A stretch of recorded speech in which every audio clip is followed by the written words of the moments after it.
Bueno, muchísimas gracias por sentarse en silencio a ver esto. Qué loco, ¿no? Yo lo veo y me parece que los cortes nunca se acaban. O sea, estoy esperando a que corte al siguiente plano porque estoy nervioso, porque quiero que ustedes no se aburran. Esa es mi sensación después de haberlo visto. Y Jorge y yo, que es mi socio, no sé si conocen a Jorge, que también trabajamos juntos y él ha hecho las películas en las que yo he participado como director de fotografía y guionista y productor.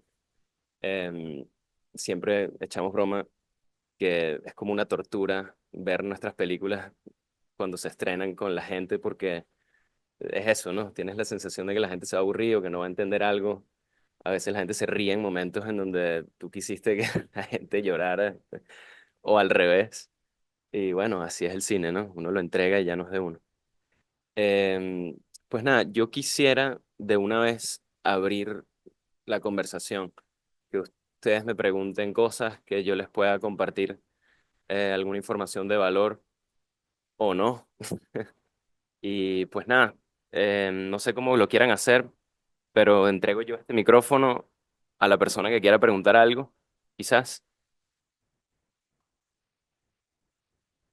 Dale, buenísimo. Yo me quedo con este, ok, cool. Bueno, eso, así como si fuera un Q&A. Dale, adelante, brother. ¿Será que para la gente que está online le damos un micrófono para que oigan las preguntas también? ¿No? Sí, yo lo puedo hacer así por ahora. Dale. ¿Qué tal? Bueno, primero que nada, felicitaciones por el corto, de verdad. Me gustó mucho.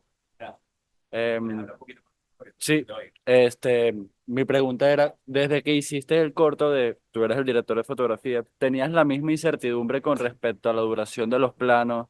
¿Eso te causaba ruido o es ahora que lo ves y lo proyectas y esperas como que la opinión pública, por así decirlo? Total, sí, la pregunta era un poco si yo también cuando estaba filmando sentía que los planos que estaba haciendo eran muy largos o no, ¿no? Sí, eso yo creo que es un ejercicio que uno va em, o practicando y es valiosísimo. Carlos Regadas, que es un cineasta que recomendamos siempre muchísimo porque su obra es espectacular, él habla mucho de eso que se ha perdido también por tener el cine digital, de que filmamos mucho, ¿no? Em, Cuándo darle a rec y cuándo parar. Esa decisión es como la decisión más fundamental de un director. No solo el director de fotografía, claro, esto es un documental, ¿no? Es muy particular porque ejerzo los dos roles, entonces yo tenía como ese poder, ¿no? Pero no, cuando estaba filmando yo y precisamente apoyándonos en que ahora tenemos disco duro, igualito cuesta plata y hay que ser consciente, pero aprovechando esa bondad, digamos. Exacto. Bueno, aunque siempre queremos, ¿no? Siempre queremos filmar. Pero no, sí estaba consciente de que quería planos largos. Y de hecho, si se dan cuenta allí cuando mi abuela estaba comiendo, que... Exacto, y de hecho, si lo ves alguna vez otra vez, vas a notar que yo digo desde atrás de la cámara, ya viene la pasta. Como para... Pues yo también me puse nervioso, mi abuelo vio directo al lente, rompió la magia, rompió la cuarta pared. Y luego decidimos en la edición, hablando también con Jorge, que me asesoró mucho, deja eso. Tú eres un personaje de tu corto, tú eres algo importante allí, esa mirada y también esa voz, ¿no? Entonces, dejé eso y es un momento que atesoro muchísimo porque ahora tengo en la película una conversación con ellos que sucede allí para siempre, ¿no? Bueno, hasta que se pudran los discos duros que contienen las películas, que también ha sido, es cómico, pero aquí también les puedo decir, nosotros mismos hemos perdido nuestras propias películas, discos duros aquí, discos duros allá, el DCP aquí, es un ejercicio que siempre pecamos hasta el sol de hoy. Estamos en procesos de recuperar nuestras propias películas a veces. Así que si algo les puedo decir es que tengan cuidado también. Uno cree que los discos duros son para siempre, se mueren, es horrible, se pierde todo. Así que backup, backup, backup y que sean organizados es algo que les puedo decir que, bueno, que yo fallo muchísimo también en eso y tengo un closet con los discos duros de la soledad, de la fortaleza y están ahí y eso me genera una ansiedad terrible que cada día que pasa se pueden echar a perder y podemos perder el material que hemos filmado. Cosa que últimamente he estado como pensando en este concepto del hard drive digging, como de buscar dentro de los propios discos duros de uno. Como ven, también siempre hemos estado muy interesados en el archivo y en el material de archivo, en el acervo que existe aquí en Venezuela de la cantidad de 8 milímetros y 16 milímetros que se filmó y que se está pudriendo en las casas o en los archivos nacionales también. Entonces, bueno, em, no sé, perdí un poco el hilo. Vamos a seguir con otra pregunta, pero espero que esto sea Tranquilo, valioso. desde Zoom, de la llamada, a Daniel hace una pregunta que dice, ¿qué opinas de la similitud de tu corto con los capítulos perdidos de Lorena Alvarado? Me encanta. ¿Crees que haya un significado detrás? Mira, me encanta esa pregunta. Qué bonito que vean ese paralelismo, de hecho. Y felicitaciones a todo ese equipo que logró una película espectacular. A mí me encanta, soy muy fanático de esa película. Esa película se rodó, de hecho, en la colina de enfrente, ahí en San Román, esto es en Las Mercedes. O sea, la vegetación es la misma.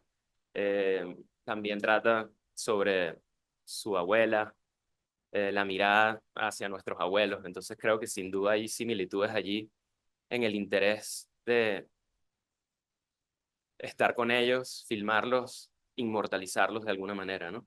Entonces, sí, esa similitud está, y no creo que por casualidad.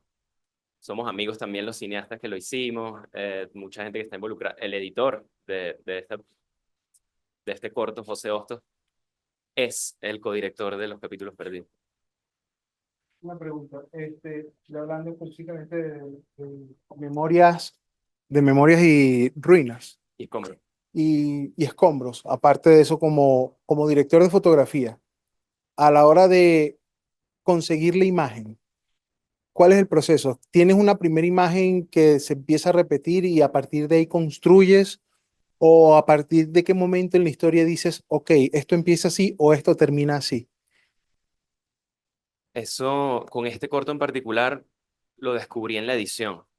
Lo único que yo sabía era que mi abuela se me estaba yendo y tenía que filmar. Esa urgencia fue la que me obligó a decidir un lenguaje. Y el lenguaje era no mover la cámara.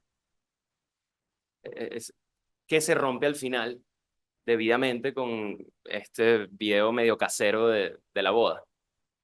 Pero se rompe con intención, ¿no? Y lo bonito de tomar esa decisión planeada, de no mover la cámara, bueno, eso crea una gramática.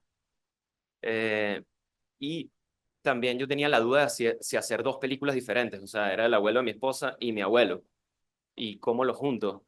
De hecho, hay cosas que no puse en la película, pero yo los junté a ellos para que hablaran en algún momento y se tomaran unos whiskies y lo filmé también. Eso no funcionó mucho.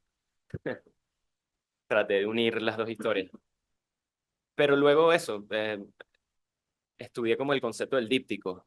Era uno y el otro y podían convivir juntos, la memoria, escombros como capítulos. Y lo bueno de tomar esa decisión gramática es que en la edición, pues tuvo sentido. Es como, yo, yo lo comparo con hacer una décima. Si saben de esta forma poética de hacer de 10 versos octosílabos, siempre me ha encantado eso porque es una estructura que existe.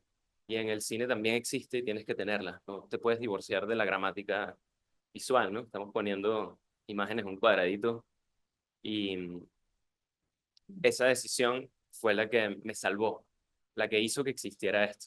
Pero la edición, parí. Pasé por 1000 versiones, me tardé muchísimo haciendo el corto, años en edición, y bueno, y luego salió esto, pues. Pero sí, eso fue así. Buenísimo. Otra ¿Alguna pregunta otra por aquí. pregunta? María Ángel Celis. Su corto me llegó al alma, esa incertidumbre de no saber cuándo volveremos a ver a quienes amamos. La entiendo perfectamente. La fotografía transmite una nostalgia muy fuerte. ¿Cómo decidieron el tipo de luz y colores para lograr ese sentimiento? Buenísimo. Bueno, luz natural completamente. a falta de recursos y también para tratar de ser lo menos invasivo que pueda, sobre todo en un documental, o un poco lo que hacemos nosotros, que es híbrido entre documental y ficción, en donde le pedimos a nuestras personas, a nuestra familia, o bueno, luego hemos ido evolucionando eso a ficciones, ¿no? Pero como para no invadir, ¿no? La cámara es como el invento más invasivo que hemos creado los humanos. Y cuando haces documental, eso te juega en contra, creo. Eh, Muchos fotógrafos, como por ejemplo, se me viene a la cabeza un Sebastián Salgado, personas que han logrado capturar como la realidad de la gente así lo más puro, son personas que no llegan con la cámara blindada a los lugares, ¿no? Primero entras y te relacionas de una manera humana, comunicas tus intenciones y luego puedes sacar la cámara y eventualmente la gente se va a olvidar de que estás allí con la cámara. Pero eso no ocurre rápidamente, en mi experiencia. Tienes que pasar meses en eso. Ya mi abuelo y Abao estaban acostumbrados a que yo estuviera siempre filmando, que si aquí, que si allá, vamos, y ellos aprendieron luego a ignorarme, pero no fue fácil. O sea, la cantidad de veces que Abao vio a la cámara o me comentó algo que le gustó de lo que estaba pasando, o sea, tipo, mira qué cool, encontré un lingote de una... Ok, vamos a hacerlo otra vez. Pero sí, ¿de qué hablábamos? La De cuán invasivo fotografía. era. Ah, claro, y la fotografía entonces, exacto. Hablábamos de luz natural y hoy en día las bondades, de nuevo, de la era digital te hacen que puedas ver en un monitor lo que estás haciendo, ¿no? Entonces, eso, el uso de las ventanas, saber ponerlos a ellos en los lugares en vez de tratar de traer luces externas y que ellos se sientan como en un set de repente, ¿no? Esto es particularmente para este corto. Luego podemos hablar, las personas que hayan visto quizás las pelis que nosotros hemos hecho, podríamos ya hablar de introducir luces, etcétera, ¿no? Y cámaras más grandes y lentes más caros, etcétera, etcétera. Pero bueno, eso lo seguimos hablando.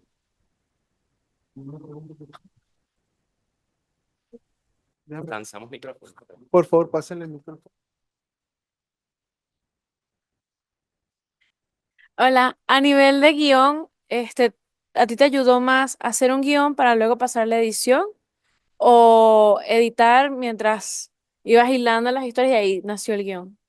Sí, el guión de esto, podemos decir que es esa narración que tuve que hacer. A medida que pasan los años, me da más pena oírme y ver cómo me expresé allí. Pero bueno, porque es uno, ¿no? Eso pasa cuando, sobre todo cuando haces un voiceover, una voz en off que a veces es como terrible, ¿no? Hay que saber hacerlo. Yo no digo que esta sea la manera correcta, pero sí, escribí, reescribí, me grabé y ponía el audio sobre la imagen para probar. Eso es algo que también les puedo compartir que he aprendido, es que hay que probar. Y hoy en día es bonito tener las herramientas de edición tan a la mano en una computadora tuya, en tu laptop, que pruebes las cosas en vez de imaginarte cómo es que van a quedar y después decidir, no, eso no va a ser bueno. Mejor probar, hacer la chamba de poner las cosas juntas y darle play. Entonces, bueno, así fue un poco el proceso para escribir. Sí. Me pregunto. Sí. Casi. Eh, Profe, yo quería saber si como el silencio atmosférico que había durante todo el proyecto fue una decisión o fue cuando te encontraste en la edición que viste que era como, o por lo menos yo lo percibí como una manera de transmitir cierta nostalgia, ¿no? No sé si fue una cosa pensada o espontánea. Eso, quiero saber. Buenísimo. Gracias. No, yo sí creo que fue espontáneo y yo no sé si aquí, no sé si el volumen ayudó, em, pero creo que viene del material. Había muchos pájaros también. Yo sí lo veo como que hay algo allí de diseño sonoro que viene de campo. Pero sí, creo que ese silencio en la pieza ayuda a que tú estés allí reflexionando, ¿no? No bombardeado por hiperestimulado, exactamente. Creo que ahí hay como una baja vibración que ayudó a que se comunicara, pues, la tristeza de habernos ido y haber dejado a nuestros abuelos atrás, ¿no? Eh, sí, o sea, imagínate, una casa que estuvo absolutamente llena de 7 hijos, tuvo opa, para arriba y para abajo crecimos 30 y pico de primos en esa casa y verla así, ¿no? Sola, los cuartos vacíos, etc. De hecho, bueno, les comparto que esa casa la van a demoler y en los próximos meses, entonces esa urgencia se me vino encima y tengo que filmar otro corto allí. Así que bueno, les comparto eso también, luego lo podemos hablar así como más en privado y les cuento un poco más. En cuanto al proceso de postproducción, lo que más me llamó la atención es cómo trabajaste los negros, las sombras, el contraste y la relación de aspecto. Entonces mi pregunta es, ¿cómo fue ese proceso de trabajo de la exposición en el rodaje? ¿Cómo fue el proceso en la colorización? Y también, ¿qué hace que tú decidas una relación de aspecto sobre otra relación de aspecto? Gracias. Buenísimo, sí. Decidí el 4:3 por la altura, y que para poder describir la casa, todos los cuadros que ella pintó, hubiera sido más difícil describir eso en un efecto más apaisado, ¿no? Em, y eso, yo creo que la decisión de no mover la cámara también me hizo pensar en esto como más cuadrado. Tendemos a pensar en algo más cinemático si es más apaisado. Y eso, quería divorciarme un poco de eso, alejarme un poco de eso e ir hacia algo más real. El 4:3 por alguna razón, no sé, cuando uno está así, uno ve más hacia arriba y el 4:3 te da esa altura que te quita a veces una cosa más 16:9 o 2:39, etcétera. No quiere decir que no me encante, es hermoso, pero para esta pieza eso se ha meritado. Eh, entonces por eso decidí el 4:3 sobre otra cosa. Y el tema del color, tuve muchísima suerte de que ganamos un premio en Francia y pudimos acceder a unos coloristas de primera. De hecho, el corto lo colorizamos antes de otra manera y no funcionaba para nada como lo vieron hoy. O sea, es increíble lo que hace la colorización, una intención que se pareciera a la realidad de lo que filmé. Y yo quedé contentísimo con ese color, por eso, por lo que dice, el contraste, el manejo del color fue hermoso. Yo creo que eso salvó esta pieza también. Y es muy loco ver, ya yo la había terminado, con un color que no era este. Eh, y empecé a meterla en festivales y no pasaba mucho. Y luego cayó este premio y recolorizamos. Y allí empezaron a pasar cosas. Entonces imagínate qué determinante eso, ¿no? Que lo... sí. Ah, claro, para exponer, dice, o sea, ¿cuál fue mi herramienta? De verdad que expuse sin fotómetro, con el manejo de la cámara, el false color de la cámara. Sabía que habían altos contrastes, entradas de luz cambiantes.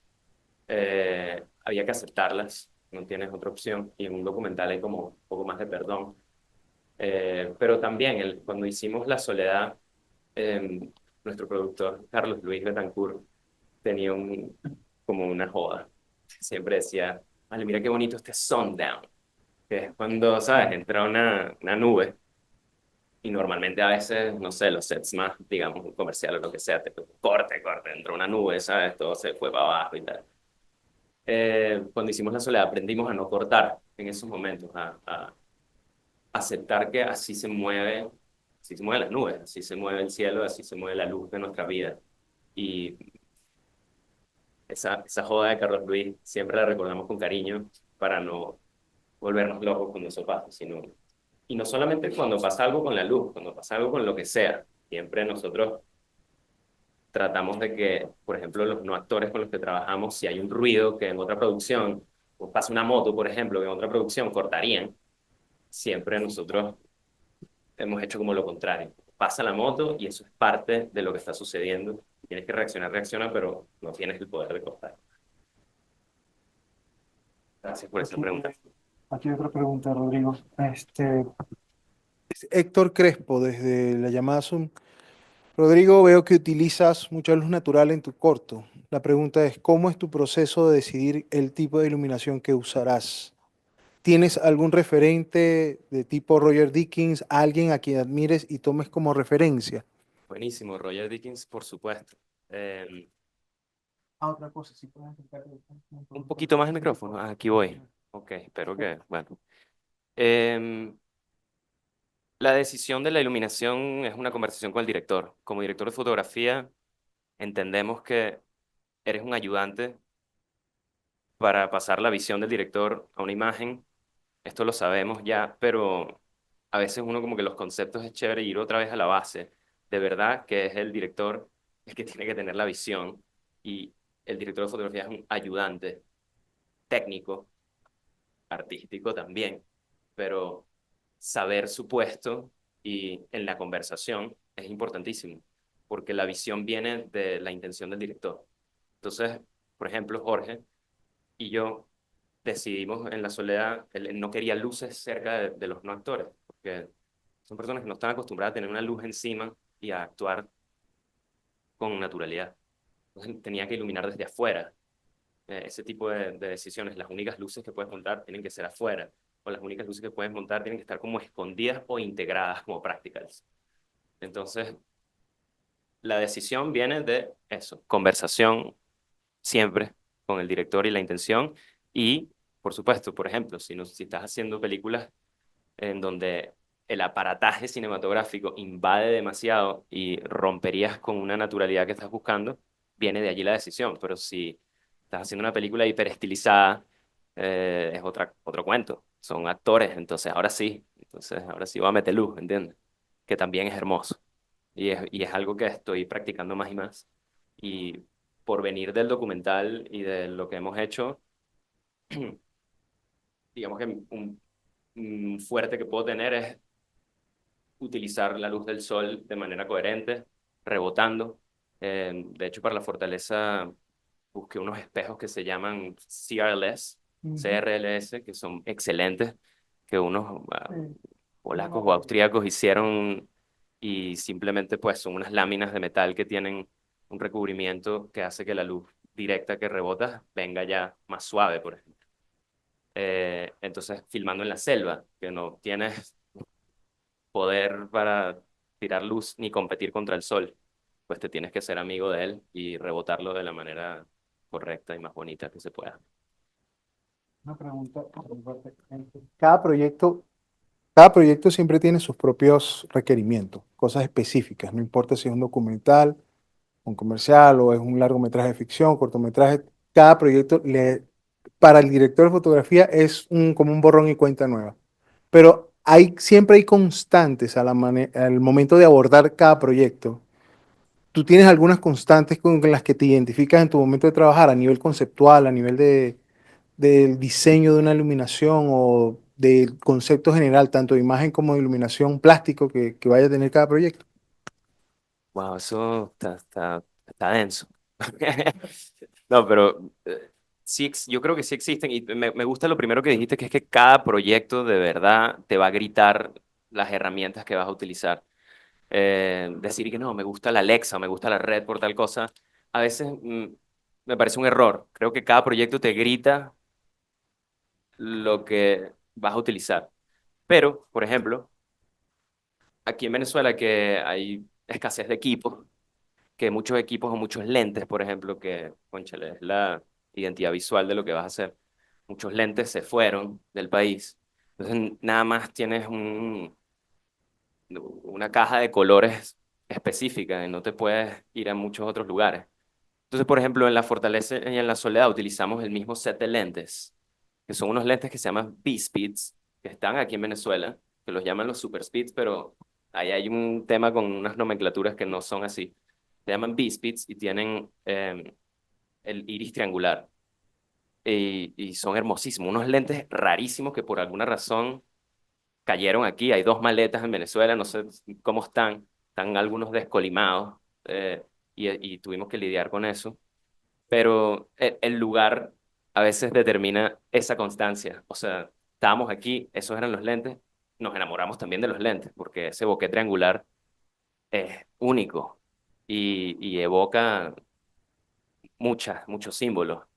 Eh, entonces, bueno, no tengo realmente una constante. Me gusta ese tema del borrón y cuenta nueva y de que cada proyecto te diga qué vas a usar, porque es correcto para esa gramática y eso que vas a hacer, ¿no? Entonces, y bueno, con respecto a la iluminación, pana, estamos pasando como por un momento de transición hacia las luces LED, que ha sido muy bonito ir entendiendo eso. Hoy en día hay una facilidad para tirar color que no sé si ustedes se acuerdan, pero nosotros antes estábamos con cajas de gelatina.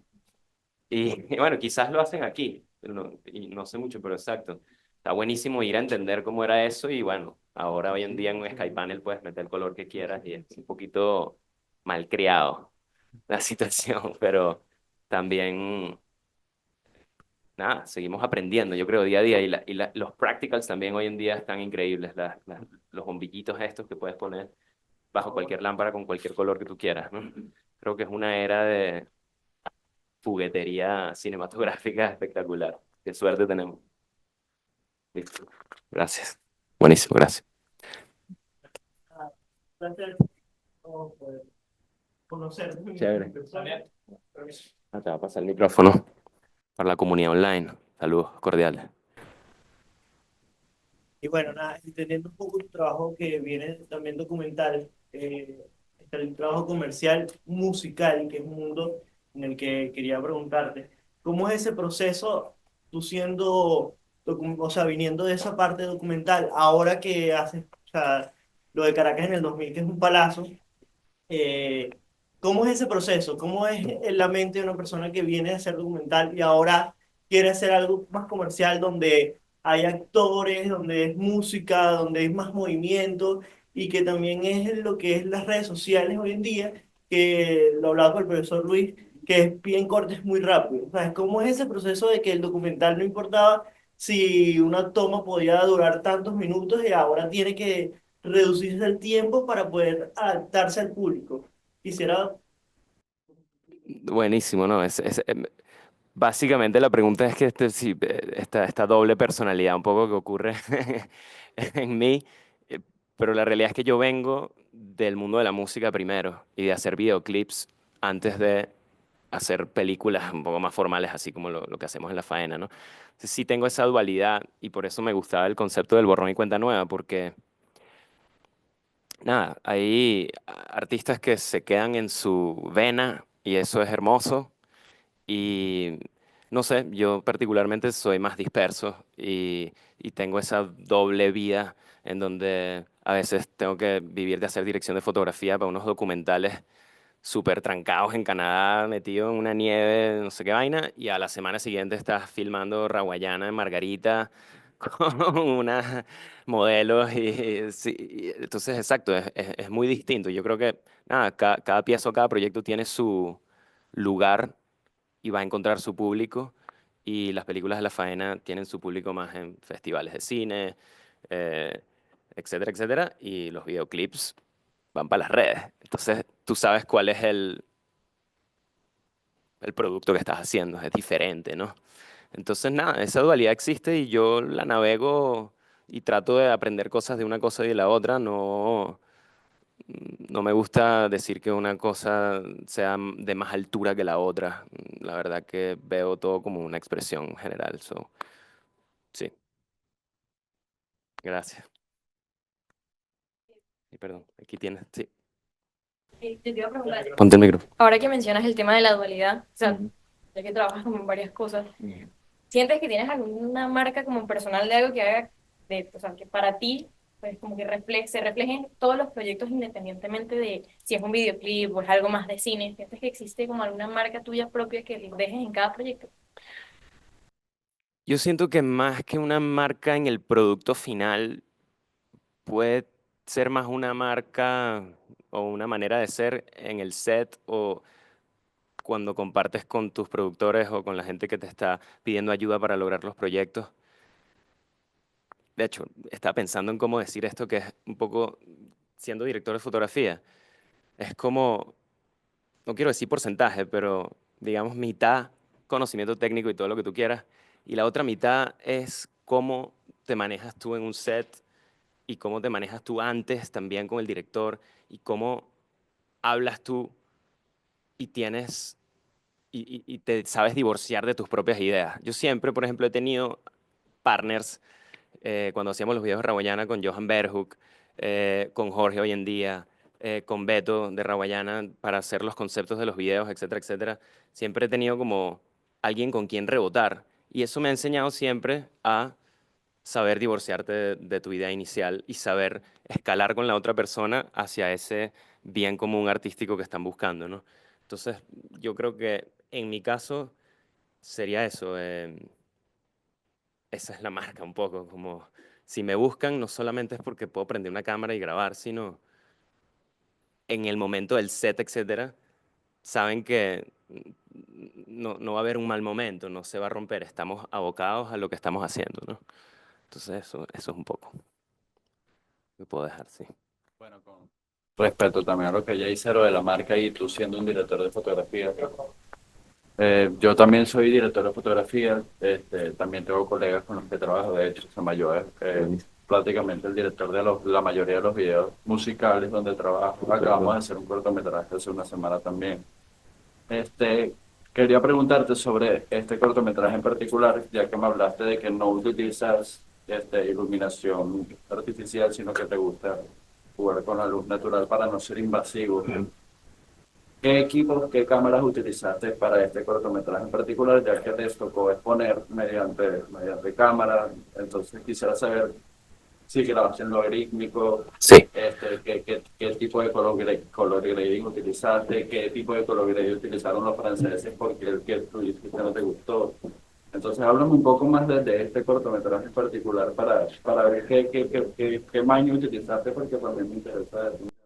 Claro, buenísimo. Ahí utilicé una A7S, una Sony A7S, creo que ni siquiera era la Mark II todavía, pero es una cámara que puedes subirle el ISO muchísimo y no te regaña tanto con el ruido, ¿no? Y eran unos lentes de fotografía, unos Canon, no eran unos lentes de cine. Entonces ahí tenía esas limitantes que yo creo que por tener esas limitantes también decidí no mover la cámara y no hacer, por ejemplo, o hacer un zoom. Exacto, sí, exacto. Pues no creo que tenía algo que abriera tanto, de hecho.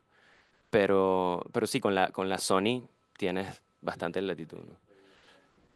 Exacto. Entonces, bueno, esa fue. Y la diferencia de color entre lo que hice yo y lo que hicieron los franceses, no sabría describírtela. Digamos que lo que yo hice era más flat, no llegó a tener ese contraste que vemos acá. Yo creo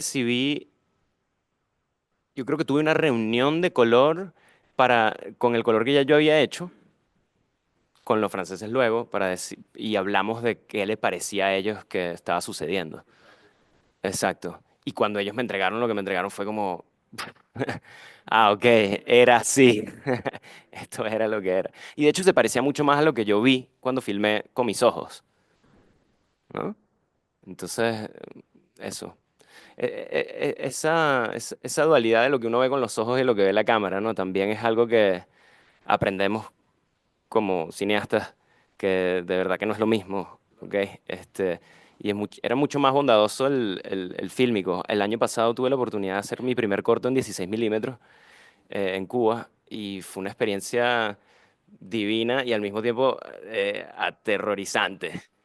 Eh, y sí, tengo un comentario de ese proyecto que hice que sí sentí que le metí un poco mucha luz.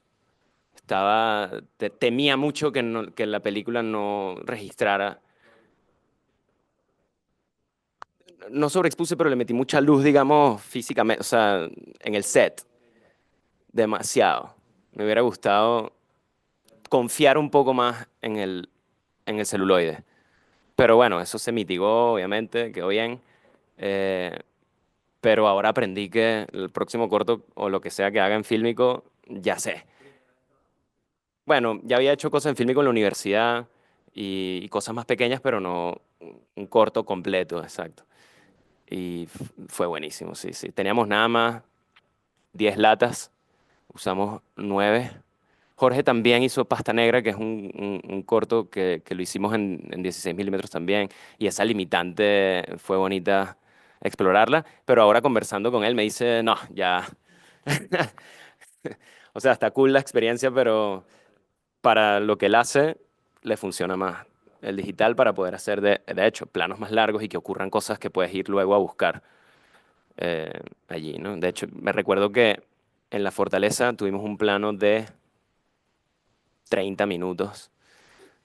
Estaban haciendo casabe ahí, eh, todas las personas juntas, y yo me recorrí con esa cámara, una Alexa Mini y tal, aunque tenía un Easy Rig igualito, 30 minutos dándole, agachándote, hay unos niñitos corriendo, cortando yuca, en tus rodillas. Ah, bueno, una cosa que les puedo recomendar de una es que se compren rodilleras. Eso ha sido algo que me ha cambiado en verdad la manera de filmar, porque si no las tienes, no te vas a tirar para el piso. O si te tiras para el piso después, ahí quedaste, ¿no? Y tampoco es que somos fisicoculturistas aquí, la vaina pesa, el cine pesa, ¿no?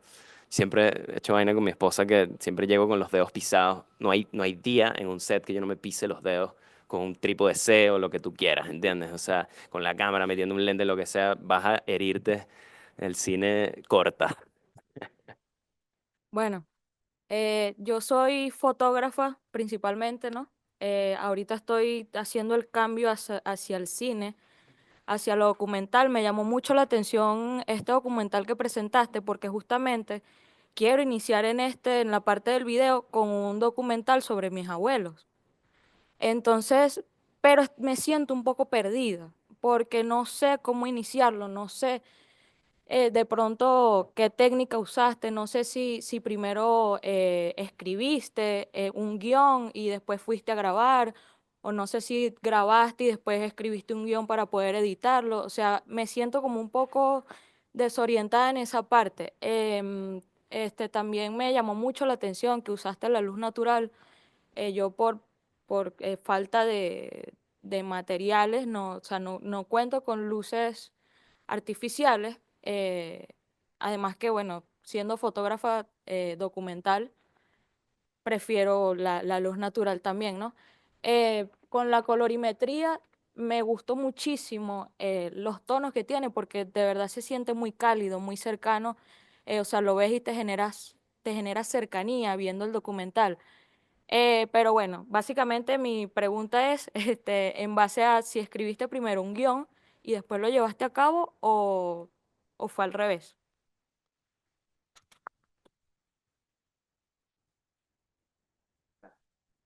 Bueno, primero te felicito por estar haciendo ese salto, y yo lo que te diría es que pongas una fecha.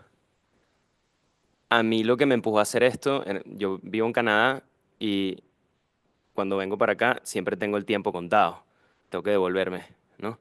Entonces, esa urgencia es la que hizo que pusiera la cámara frente a ellos. Y entonces, bueno, obviamente hay un tema de presupuesto y siempre tienes que decidir cuántos días puedes filmar, porque no puedes hacerlo sola. Necesitas un sonidista mínimo contigo allí.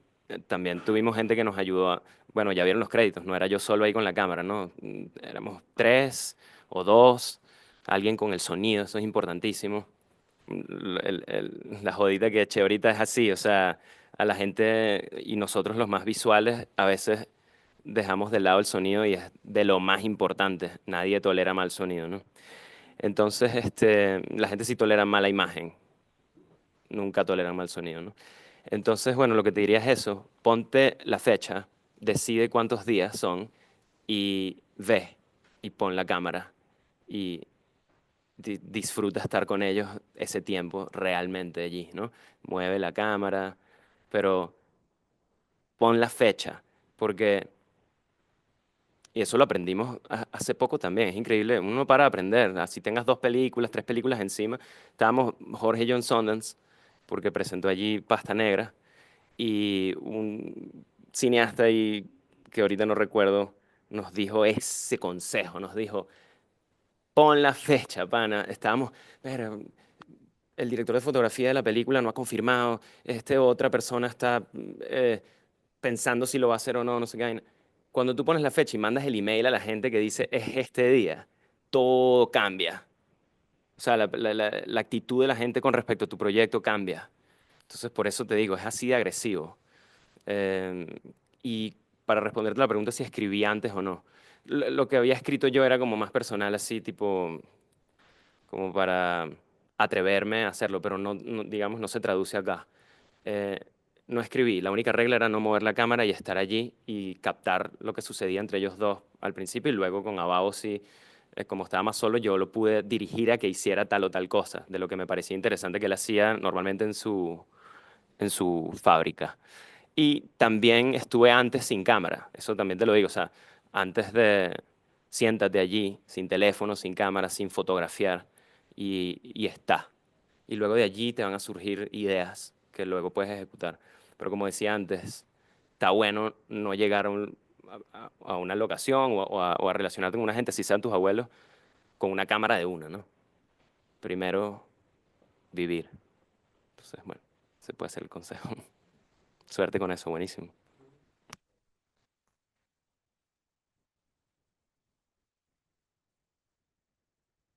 Los que van a preguntar se acerquen al frente. Las personas que tienen preguntas se van parando allá. Hola, ¿qué tal? Bueno, ya yo tenía las preguntas anotadas, pero ya has hablado un poco de eso. Eres director y entonces, cómo diferencias el dirigir actores y el dirigir no actores? ¿Cómo, o sea, qué tomas en cuenta a la hora de dirigir actores y no actores? Y dos, ¿cómo llegas en este caso, aunque ya hablaste un poco de eso, a ponerle la cámara enfrente a tus abuelos? O sea, ¿qué les dices? Les dices, mira, esperen la pasta ahí un momento. O ¿qué haces? Tienes una conversación con ellos antes, van a hacer esto, solo se van a sentar, se van a parar. Igual con Ababo. ¿Cómo haces para que, no sé si tuviste que repetir las tomas, cómo haces para que no se fastidie al agacharse, al pararse, al repetir y repetir? A ti. Sí, exacto, esa diferencia. Yo lo que puedo decir de dirección actoral, el único consejo que me ha funcionado sí es no actuarle a tus actores, porque tú no eres actor y ellos sí, ¿no? Y les estás pidiendo que hagan algo y yo siempre lo veía un poquito como, es loco que hoy en día que existe la IA y existe esta palabra de prompt, que es, bueno, tú le metes una información a algo y entonces te sale un output, ¿no? Te sale algo diferente. Con los actores, para mí es algo así. Em, las conversaciones y obviamente el guión y la interpretación que va a traer el actor con su estudio que ha tenido por años, por ejemplo, es muy diferente a un no actor. Pero los no actores también se preparan para esto. No es que puedes llegar y crear lo que hicimos, por ejemplo, con La Soledad y la Fortaleza. Hubo meses de preparación. Entonces, esos no actores también se convierten un poco en actores. Y recuerdo que teníamos una camarita pequeña, pasamos creo que mes y medio filmándolos de cerca y metiéndonos, invadiéndolos lo más posible para que se acostumbraran a mi cuerpo, mi persona, mi cámara y pudieran olvidarse del aparataje, ¿no? Entonces, esa es la diferencia. Un actor debería poder llegar a interpretar cosas así el entorno sea súper mecánico y lleno de luces y cámaras y cosas, ¿no? Y con el tema de los abuelos y eso, y cómo llegar a filmar, y sí existe, como existe una cercanía filial, y también con Abao, porque aunque tengo 35, tengo 19 años con mi esposo desde el colegio, entonces conozco a Abao desde chiquito. Sí te digo que a veces los engañaba, no les decía que estaba filmando, eh, le quité obviamente cualquier tipo de luz de rec que tenga la cámara para poder robar ciertos momentos. Obviamente este robo yo me sentía que lo podía hacer porque son mis abuelos. Luego, si vas a robarte la imagen de otra gente, ahí es más delicado. O engañar a otra gente, ¿no? Yo sentía que tenía la confianza para lograrlo. Entonces, digamos que esa fue mi técnica. ¿Querías preguntar? Sí.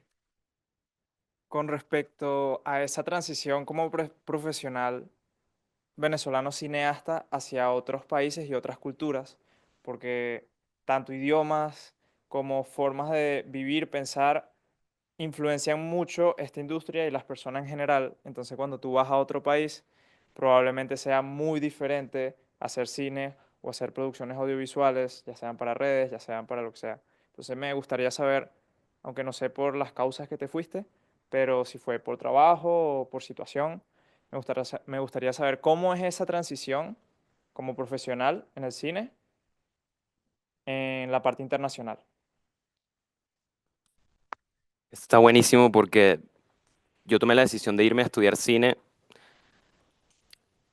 también porque me tuve que ir del país por el peligro que estaba ocurriendo en ese momento.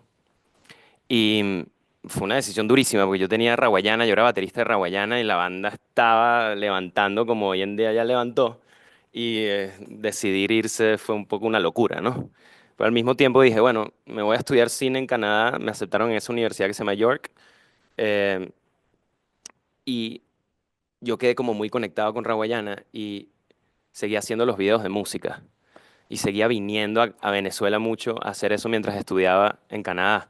Entonces, yo sí siento que yo no me tomé mi carrera cuando estudié los primeros 2 años, por ejemplo, tan serio como quisiera y no utilicé mis raíces venezolanas para contar, por ejemplo, como ustedes que hacen cortos acá, yo tenía que hacer cortos en la universidad, pequé de tratar de hacer cosas hollywoodescas o canadienses o comedias escritas y pana, no di pie con bola. No me quedó nada bien tratar de hacer eso.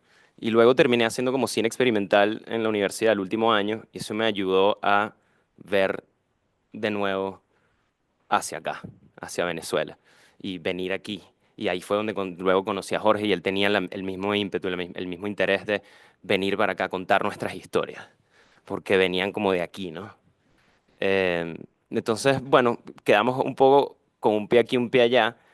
Allá son estos cineastas venezolanos. Además de que tenemos que buscar fondos afuera para poder hacer nuestras películas, a falta de fondos aquí. Entonces, de alguna manera te conviertes en la persona que va a explicar o decantar la cultura afuera, la cultura venezolana, digo, o lo que uno esté viviendo acá o lo que quieras contar, ¿no? Entonces, eso, te conviertes como en un representante un poco. Tiene una responsabilidad ahí, pero sigue siendo personal, ¿no? No estamos representando la problemática completa del país en nuestras películas. Estamos poniendo una mirada. Entonces, creo que es valioso eso, no divorciarse de donde viene uno. Y sobre todo que nos fuimos ya un poco grandes, ¿no? Bueno, Jorge se fue a los 15 años, pero igual, ya esos son los años suficientes como para sentirte arraigado. Y entonces aquí estoy, ¿entiendes? O sea, sigo viniendo, sigo tratando de hacer películas aquí, gastando plata para poder venir, ¿entiendes? Podrías ir a cualquier otra parte del mundo, pero aquí estamos, ¿no? Contando nuestras historias. Em, entonces es eso, sí, no te puedes divorciar de quién eres y de cómo haces arte. Y estuvo bello haber conocido a Jorge también en Toronto en ese momento, planear todo desde afuera y que nuestro sueño o nuestra excusa, al final nosotros siempre echamos vaina y decimos que hacemos cine nada más para venir, para poder financiarnos venir, estar aquí. Entonces, bueno, eso es. Chévere. Claro. Buenas tardes. Eh, mm, o sea, siempre estás en varios lugares trabajando, no solo Canadá, sino estás hablando de que puedes estar en Canadá, puedes venir a Venezuela, puedes estar en Margarita, puedes estar variando. ¿Cómo es el proceso quizás de escoger los aparatos con que vas a trabajar? O sea, ya hay una línea, tú tienes una línea, o como estamos hablando de que dependiendo del proyecto, tú pides un requerimiento o te dicen, mira, tenemos esto que puedes trabajar o aparte de esto, ¿qué necesitas? O sea, ¿cómo es ese, ese clic, pues, para llegar al trabajo? Buenísimo, buenísimo eso. De hecho, iba a aprovechar para hablar y decir que como director de fotografía, ¿te acuerdas que decía lo de los porcentajes de cuánto tienes que ser de técnico, lo que tú quieras? Ahí tienes que meter también relacionista público con los rentals. O sea, es decir, en cada lugar en donde vas a filmar existen rentals de cine, ¿no? Y ellos son la puerta que va a decidir si les caes bien o no, y si hablas con ellos y les describes tu proyecto o no, cuánto descuento te van a hacer para que te puedas llevar los mejores lentes y las mejores cámaras con el presupuesto que tienes. No hay película que tenga el presupuesto correcto, siempre falta real. Eso es una realidad, eso lo ha dicho ya Cuarón, etcétera, lo han comentado. Em, entonces sí, existe eso, ese trabajo de conocer los rentals, ir a los rentals en persona, a relacionarte. Siempre te van a dar, así sea 5 minutos, pero hacer esa chamba de conocer a la gente que son los dueños de los rentals en persona, sea en Toronto, sea en Margarita, sea en donde tú quieras. Eh, tomarte el tiempo para hacer eso, así sea primero por email y luego por llamada y luego para describir el proyecto, me parece importantísimo. Es algo que les puedo decir aquí, que es parte de lo que buscan los productores en un director de fotografía, que tengan buena relación con los rentals. Porque los rentals también te están ayudando y ellos también se benefician de que si tú eres un director de fotografía que trabajas bastante, vas a sacar sus equipos bastante. Entonces eso es un poco lo que... Y nosotros en La Faena tenemos una Alexa Mini, que luego de películas y con socios pudimos adquirir. Y eso, coño, es una cámara que es una de las cámaras más buscadas, es una cámara súper versátil que te da una imagen alemana espectacular. Y, y bueno, tratamos de usarla para nuestro proyecto y también, si hay proyectos que nos gustan, venir como productores o inversionistas, digamos, a no cobrar para esta película la utilización de nuestra cámara, pero luego, cuando la película se venda, tenemos allí un porcentaje para recuperar y también, digamos que es ese primer voto de fe hacia un proyecto, ¿no? El alquiler de una Alexa Mini que te cuesta $20,000 por una película, ya ese dinero ya es una inversión que le estás poniendo al proyecto. Entonces, sí, hay un aspecto, digamos, de negocio también que existe en el cine, claro. ¿Cómo trasladas la Alexa Mini de Canadá a Caracas? No comments. Es dificilísimo. De hecho, Venezuela no es parte de lo que se llama el ATA Carnet, que es como un pasaporte que tienen los equipos caros para poder moverse entre países. Tienes que sacarlo, es todo un tema. Tienes que ir antes al aeropuerto, antes de tu viaje para sellarlo. Y cuando vas, pero Venezuela no forma parte de esa lista de países. En teoría tienes que pagar una importación temporal cuando traes equipos así, para que ellos, digamos, se aseguren de que tú no estás metiendo equipos que no estén pagando los impuestos del lugar. Perfecto, buenísimo, gracias. Ya no tenemos que traerla. Pero sí, es un temazo, eso es un temazo.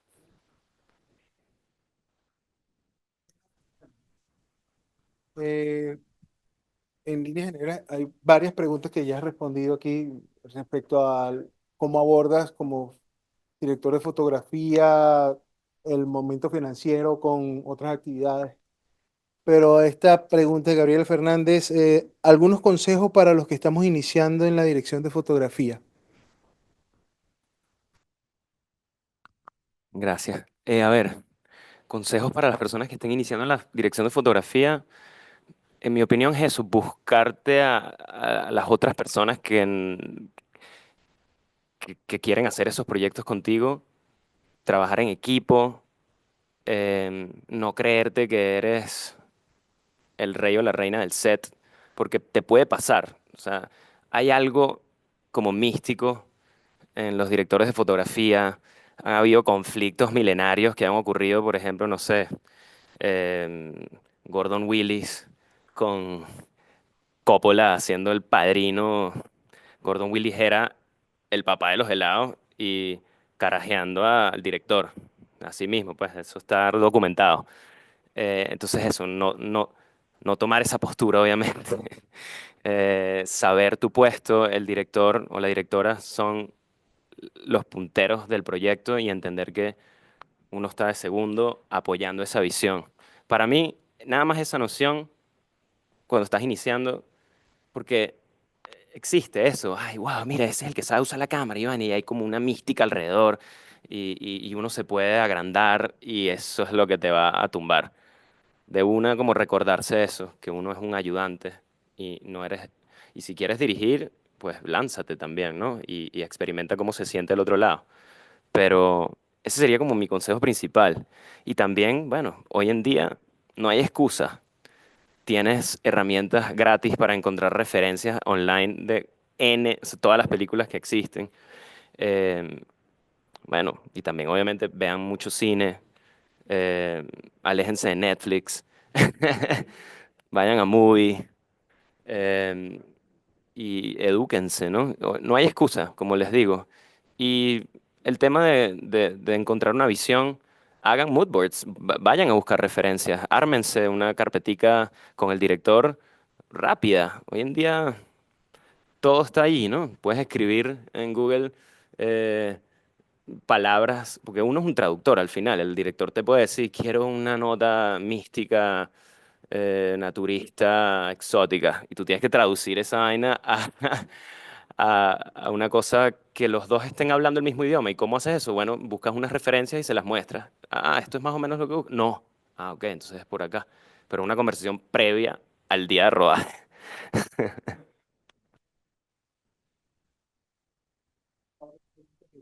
Aquí que es acerca de la comercialización de tus películas.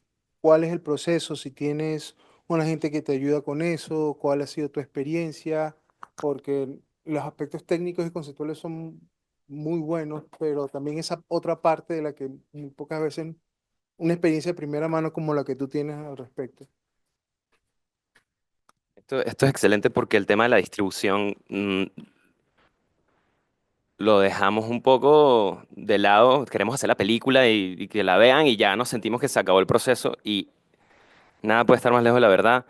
Para mí, la analogía que yo utilizo es que son como hijos, las películas que uno hace y van creciendo y todavía piden. Nosotros, hasta el sol de hoy, con Isa aquí que nos ayuda en la faena, tenemos cosas con la soledad. En este instante se está bajando 180 gigas en una casa con fibra óptica porque no traje el disco duro correcto y para una presentación. Y son como hijos, o sea, no te dejan de joder. Y uno tiene que aprender a ir y seguir dándole vida a tus proyectos y existen y seguimos tratando de vender la soledad y se ha vendido en plataformas digitales sorprendentemente. em, y es una película que ya tiene 10 años. Entonces, saber armar tu catálogo, no dejar tirados tus proyectos, acompañarlos, ¿no? Y obviamente buscar la gente correcta para eso y entender que los productos audiovisuales tienen derechos a explotar. Tienes derechos teátricos para los festivales, tienes derechos educacionales, que es algo que nadie me había dicho nunca, que es que, por ejemplo, este corto lo lleva una gente que se llama Pragda, que ellos hacen distribución de los derechos educacionales de las películas. Eso significa que las universidades en Estados Unidos, por ejemplo, pagan para ponerle tus películas a sus alumnos. Por ejemplo, alumnos de antropología que quieren entender algo sobre Venezuela, buscan nuestras películas y pagan mucho más que lo que pagan los festivales o las plataformas para hacer eso. Y es un negocio que se mueve. Entonces, buscar eso, entender que todo lo que ustedes hagan tiene esa posibilidad. Entonces, eso. Y hay gente interesada en distribución. Muy loco, ¿no? Menos mal. Hay médicos, abogados y hay gente que se dedica a la distribución de cine. Entonces, eso, contáctenlos, mándenles sus productos, no lo hagan ustedes solos. Pero también cuídense mucho, asesórense bien, porque también hay buitres que van a querer agarrarse de porcentajes muy altos de tus derechos. Entonces, eso, busquen asesoría porque no somos abogados aquí, claramente somos un poco artistas y pecamos de dejar esa parte un poco de lado. Entonces, eso.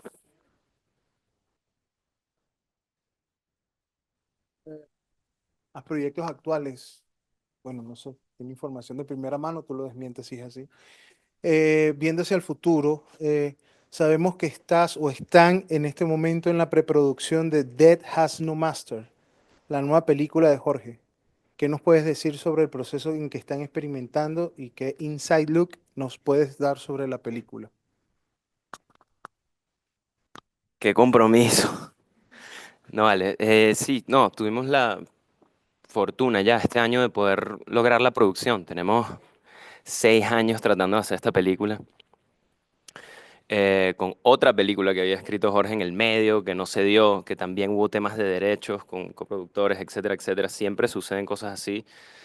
Pero lo que les puedo decir es eso. Vamos a filmar en los próximos 2 meses, en julio, aquí en Venezuela. Y estamos emocionadísimos. Es la tercera película de Jorge. No la estoy fotografiando yo, el fotógrafo será Luis Armando Arteaga, mi director de fotografía favorito. Es venezolano, vean sus trabajos. Luis Armando Arteaga. Él busqué una película de Jairo Bustamante que se llama Temblores, que fotografió Luis Armando. Espectacular. Y nada, ¿qué les puedo decir de la película que vamos a filmar? No sé, eh, yo creo que me reservo el derecho a no comentar mucho para que ustedes la vean cuando esté lista. Productor. Desde Canadá encontramos fondos de coproducción minoritaria en Canadá y ese ha sido mi rol en esta película. Sí, en la faena somos nosotros dos e Isa y Jorge se fue a vivir a Europa, yo me quedé en Canadá y también dejamos que él hiciera su plan completo. Para mí también me interesaba mucho que él trabajara con otro director de fotografía y que pudiera experimentar, tener el look de Luis Armando. Me parecía que para este guión era espectacular eso. Y pues saber bajarse del barco también está bueno. Eso. Sí. Con respecto a lo que habías mencionado de que, de verdad, bueno, yo canto también y siento que cuando hago una canción son mis niños chiquitos. Y más en el cine que capaz y puedes durar muchísimo tiempo haciendo algo. Este, ¿Qué es la recomendación que tú nos darías a nivel quizás no de dirección de fotografía, sino capaz más de productor o de director? Porque he visto directores, capaz venezolanos, que en sus redes sociales están promocionando la película de X, y en sus redes sociales ponen todo lo que tiene que ver con esa película, pero después van a otra película y cambian todas las redes sociales. O sea, ¿tú qué recomendarías tener que sí? Algo, una red social o no sé si una página específicamente para esa película, cuestión donde, o no sé si el productor, capaz y mira, al tener el nombre del productor y quieren comprar o quieren tener ese acercamiento, irían hacia el productor o hacia la red social, no sé, eso me... Sin duda te puedo hablar de eso porque nosotros antes, cuando hicimos La Soledad, abrimos que sí un Instagram de La Soledad específico. Esa vaina no nos funcionó porque yo creo que más bien tener nosotros la faena y tener un catálogo en donde tú puedes ir allí y ver distintos proyectos y poder hacer clic en los proyectos que ahora están en desarrollo, por ejemplo. Eso me parece mucho más efectivo que crear una página, además de que tienes que gestionar esa página, entonces no tienes plata para gestionar esa página con una persona específica para eso. Entonces sale todo un hype y se te muere, porque ¿cómo mantienes eso? Además es una película, entonces, a ver, están pasando cosas, sí, pasa un festival, pueden pasar 3 meses en que no te llaman para nada y después otro festival, entonces es como muy lento para las redes sociales, creo yo. Creo que las películas encuentran su público y sí está chévere hacerles su universo para promocionarlo. Y ahí es cuando te digo que hay que buscar a la gente que sabe hacer eso. O sea, hay gente específica que sabe cómo hacer trailers excelentes y cómo cortar los trailers de tu película excelente y tú no. O sea, el director típicamente es mejor que no esté cortando el trailer. Este, pero sí, en mi experiencia no nos ha servido, a menos de que la película tenga como un elemento en donde las personas que te van a seguir eh, puedan participar, pero no sé, me parece que es difícil esa comunión, y tienes razón, y por eso a nosotros nos gusta más tener como un catálogo. Y nuestras películas y nuestras cosas las ponemos en la página de Instagram de La Faena. Eh, exacto, como la productora. Exacto. Exacto, porque allí sí hay como una línea editorial. Exacto. Tres preguntas. Una, dos, tres. Vamos por aquí. Terminamos con. Bueno, con respecto a lo que me estabas diciendo ahorita de la faena, conozco muy poco de lo que es la faena. Ahorita, después de la clase, si quieres, hablamos un poco más de eso. Pero yo como director, yo soy egresado acá de la Escuela Nacional de Cine en el año 2016. Em, yo tengo mucho acceso a lo que son las casas rental de acá del país. Yo trabajo con la gente de Bolívar Film, trabajo con Belfort, trabajo con La Bodega Creativa. Tengo todos los rentals a mi disposición, por eso te ofrezco la lista. Trabajo con Poe, con Abraham Cova, o sea, trabajo con todos ellos, pero trabajo con ellos, trabajo para ellos, trabajo directamente proyectos para ellos. Entonces lo que yo quiero saber es cuándo o cómo o qué hago para parar de dejar de hacer proyectos para ellos y tampoco vender, porque tampoco, yo tengo muchos proyectos míos. Quiero empezar a hacer los míos también, pero ¿cómo hago para monetizar eso? Y que me sea más rentable que rentar los equipos a ciertas personas como a ti, que tienes un proyecto y te puedo rentar todo el rental a ti y me sale más lucrativo a mí, que de verdad ponerme 6 7 años con un proyecto mío para apostarle, que obviamente lo quiero hacer y lo amo y ahí es donde apunto. Pero porque eso me lo han dicho muchas veces, vivir del arte con hambre es complicado, ¿entiendes? Entonces, la verdad, uno está apuntando a monetizar, a generar dinero con lo que uno vive. Entonces, por ende es que te digo, me es más rentable rentar, salir a hacer proyectos de otras personas que dedicarme netamente a mis proyectos personales que me consumen más tiempo. Entonces, ¿cómo divides tú qué es la faena y cómo haces tú con este proceso? Eso está buenísimo y eso es una dualidad en mi vida del día a día. Yo tengo que agarrar proyectos en Canadá que no tienen que ver con la faena y, y al mismo tiempo estar en la computadora construyendo los proyectos de la faena. Entonces, lo que yo te diría es que apliques a fondos, porque aplicar a fondos para lograr tus proyectos te va a poner los deadlines enfrente y así es que vas a avanzar, porque si no, o sea, si ISA no me ayudara a mí a, a- a aplicar a fondos, los proyectos estarían totalmente muertos porque tienes que pagar la renta, tienes que pagar la casa, tienes que pagar a tu familia y tienes que trabajar en otras cosas que no tienen nada que ver con el arte que tú haces, ¿no?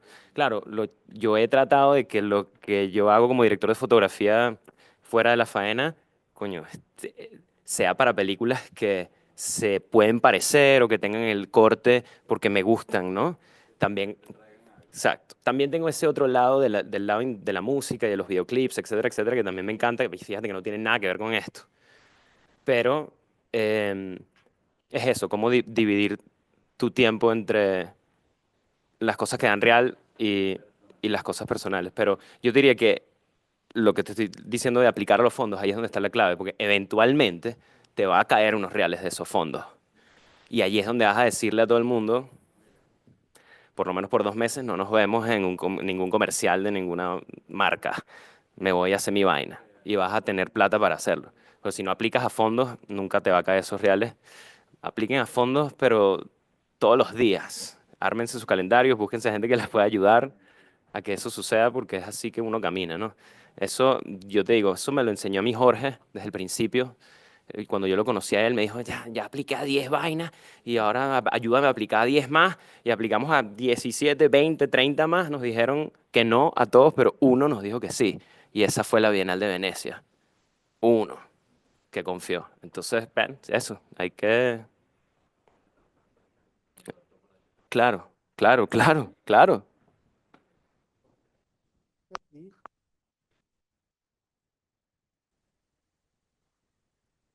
Buenas, tengo una serie de preguntas.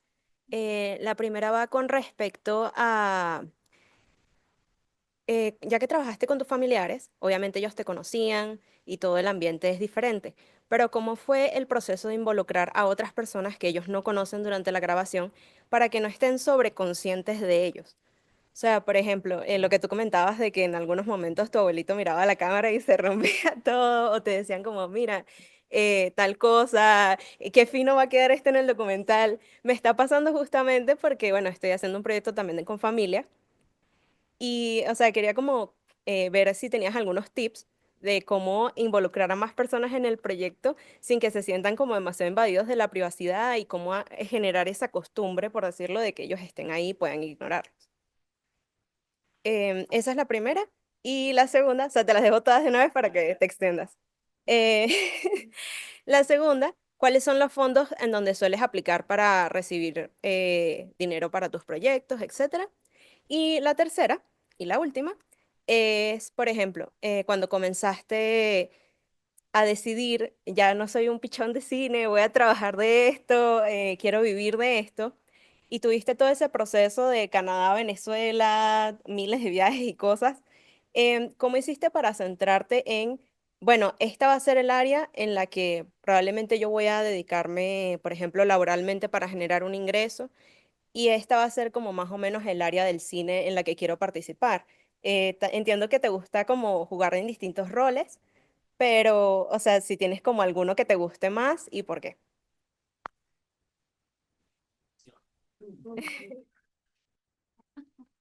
Chévere, empiezo creo que por la última que para acordarme bien. Lo, lo de la decisión, yo tomé la decisión de la dirección de fotografía en la escuela de cine, estudiando, porque tenías que elegir en dónde te metías, ¿no? De hecho, al principio no quedé en la clase de dirección de fotografía porque tenías que meter portafolio o lo que sea, por alguna razón no quedé. Y ahí ese día dije, yo tengo que lograrlo porque yo lo veía también como, si vas a hacer cine, si eres director de fotografía, te pueden contratar para otros proyectos mientras tú estás haciendo tus proyectos de director y puedes vivir de eso un poco más de manera bondadosa que ser director nada más. Si eres director nada más, estás esperando que te caiga ese fondo y si no te cae te mueres de hambre y comes galletas de soda. Hay gente que lo hizo y lo hace, está bien, pero lo bonito de la dirección de fotografía ha sido poder estar, o sea, yo nunca siento que estoy perdiendo el tiempo cuando estoy haciendo los otros proyectos que no son para mí, que no son para la faena, que no son para... Estás aprendiendo igual y tienes una cámara encima, ¿no? Y eso estamos enamorados de eso, ¿no?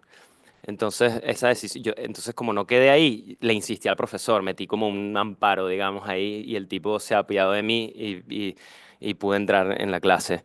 Y esa decisión de ese día yo creo que me ha llevado, y mi papá me lo decía mucho así, hablando con él, yo, en mis problemas financieros de la vida, etcétera. Ah, bueno, pero céntrate en dirección de fotografía para que puedas eh, vivir de eso nada más. Y yo decía, no, yo no quiero ponerme nada más ese sombrero, quiero otros. Eh, pero esa decisión fue por eso, porque existen, se mueve un poco más que nada más tú ser el director. Puedes trabajar con más gente y te pagan por eso y estás en un set. Entonces, por eso es que creo que, bueno, porque me encanta la vaina, ¿no? La otra pregunta era el tema de los fondos. Los fondos, bueno, una cosa que ha sido buena para nosotros es que vivimos en Canadá y existen fondos en Canadá para desarrollar tus proyectos. Entonces, te- aplicas y lo bonito de los fondos no solamente es tener el deadline, sino las preguntas que te hacen sobre tu proyecto que tú mismo no te hiciste de tus proyectos todavía. Entonces vas a empezar a desarrollar y es un poco también como, déjame tratar de ordenar mis ideas. También es un poco falso, puedes aprender a pichar a fondos específicos de una manera y pintar tu proyecto de una manera, obviamente no muy deslindado, pero tú ya sabes un poco lo que financian o lo que les interesa a esos fondos financiar y puedes ver los ángulos de tu proyecto que coinciden con esos intereses y escribir de esa manera. Y luego, bueno, cuando haces la película quizás no es así la cosa, tienes un poco de leeway, pero esa es la bondad de aplicar. Y bueno, como están acá, si yo fuese ustedes, busco productores internacionales que les interesen asociarse con ustedes. Y eso existe, hay comunidades online en donde te metes, no te tengo una ahorita a la mano, pero luego podemos hablar para que te, te- te- a través de mí, ¿entiendes? Conocer productores afuera que quieran ayudarte a meterlo en los fondos de esos países que sí dan dinero. Francia, por ejemplo, es el país que más da dinero para cine en el mundo. Entonces, pratiquez en français y busquen a la gente que está interesada. Es loquísimo, pero hay gente que quieren ser productores. Eso existe. Y entonces, están allá, afuera. Menos mal. Y la otra pregunta era, exacto, de lo invasivo y de cómo invitar a la gente. Yo creo que es estando allí varios días. Eventualmente se van a olvidar de ti. Entonces, creo que es la constancia de estar allí sostenidamente. Eso hace que eventualmente ya se ladillen de esos nervios que uno siente cuando le prenden una cámara. Si pasa tiempo y si están haciendo cosas, también te podría decir que eso es algo que me ayudó. Eh, claro, ya más viejitos son más pasivos, ¿no? Y mi abuela está enferma y tal, entonces había muchos momentos de cama, muchos momentos de estar sentado que no son tan... Fíjate que el corto agarra un poco más de vida cuando estamos con Abao, que lo ves haciendo cosas, ¿no? Entonces em, fue diferente la relación haciendo el corto con mis abuelos que con Abao. Con Abao él es más pilas y más, ¿sabes? Entonces yo ahí le decía, ¿viste a la cámara otra vez? Vamos a hacerlo otra vez, sin miedo ahí porque ya existía esa camaradería. Eh, sí, debería ir a buscar, eventualmente voy a buscar outtakes, cosas que no he sacado, que sería bonito porque hay unas cosas buenísimas de Ababo que si enseñándome en el medio un plano así bello, el carajo se voltea, mira qué cool, weón. Abao, de hecho me estoy quedando en su casa. eh, si eso fue hace 10 años, están bien, están 10 años más viejos. Opa murió el año pasado. Sí, sí. No logró cumplir los 100, pero 99. O sea, increíble. Una vida de whisky y familia, sí, exacto. La última pregunta. Por aquí.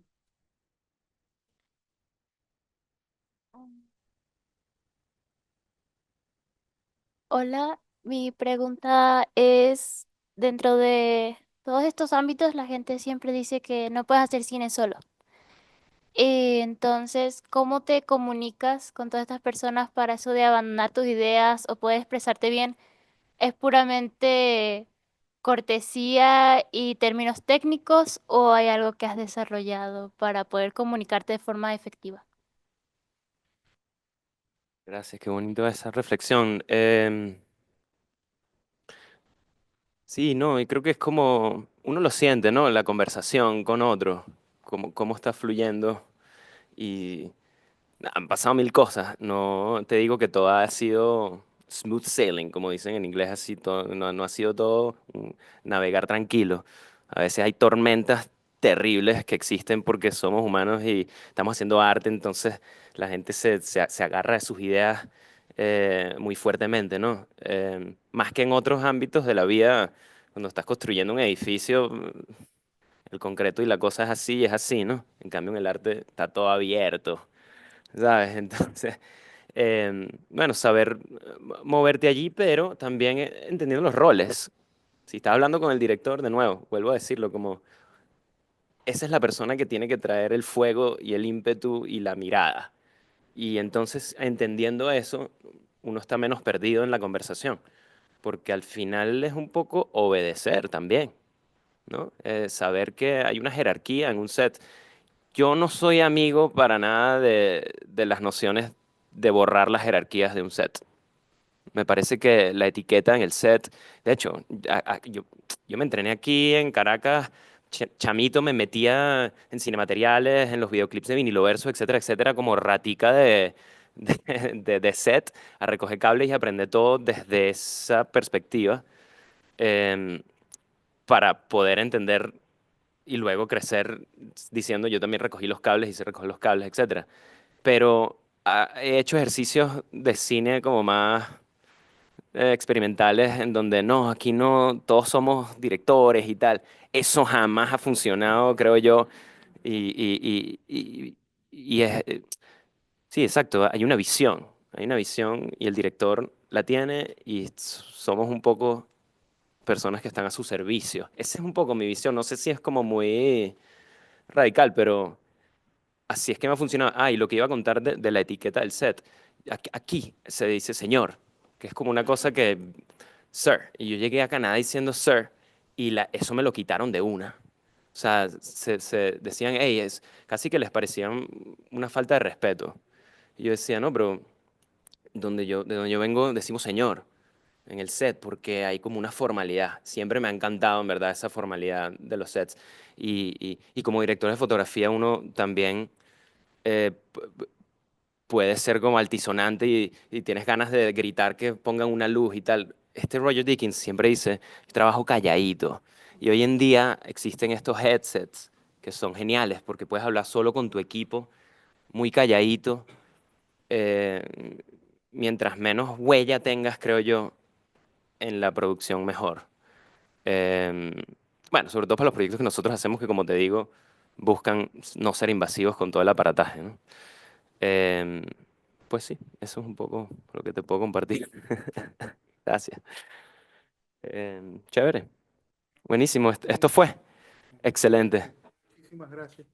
Muchísimas gracias a ustedes por hacer. Un aplauso a Rodrigo, por favor.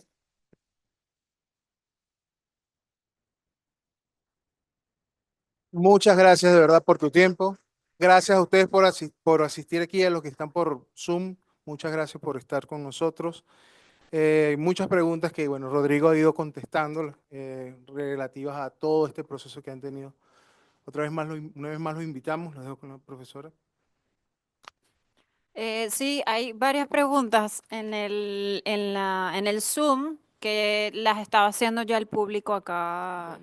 Entonces se fueron como respondiendo. Hay muchas preguntas sobre los fondos. No sé si quieres darle un repaso a eso antes de despedirte.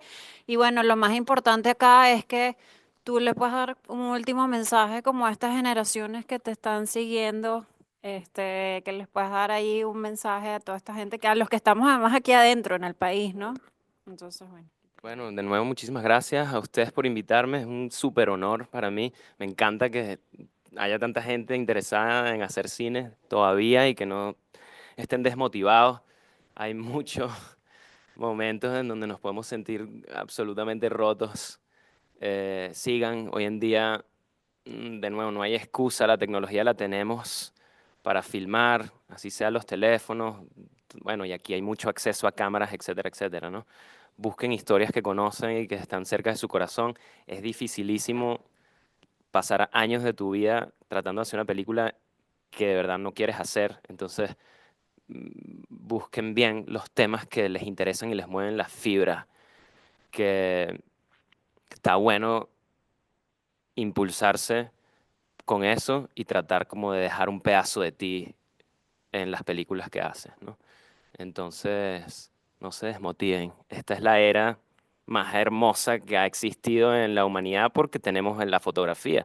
No tenemos ni 200 años con este invento. Somos los únicos monos que hemos podido capturar y revisitar imágenes en la historia del planeta. Así que, verga, qué suerte, ¿no? Qué privilegio. No se desmotiven. Gracias por tu tiempo. Gracias a todos. Te queríamos pedir una foto con el público grupal, si no es molesta. Y bueno, nos despedimos por acá también. Ok, gracias.